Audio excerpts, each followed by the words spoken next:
ગુજરાતમાં બીજા નંબરની રથયાત્રા ભાવનગરમાંથી પસાર થાય છે ત્યારે 17 કિલોમીટરના માર્ગ ઉપર આશરે 2.5 કિલોમીટર લાંબી રથયાત્રા નીકળે છે। રથયાત્રામાં આકર્ષણનું કેન્દ્ર હાથી હંમેશા રહ્યા છે। રથયાત્રા પગલે ભાવનગર શહેરમાં હાથીનું આગમન થઈ ચૂક્યું છે। મહાવત સાથે હાથીને લઈને ખાસ જગ્યા પણ ફાળવવામાં આવી છે।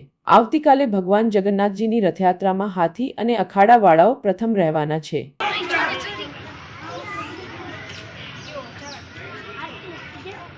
हाथी नहीं जाना बाबू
थोड़ी क्या बुरा था हुआ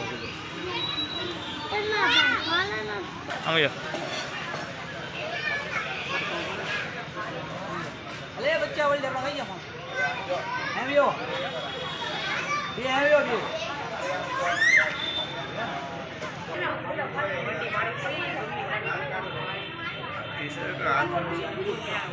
ये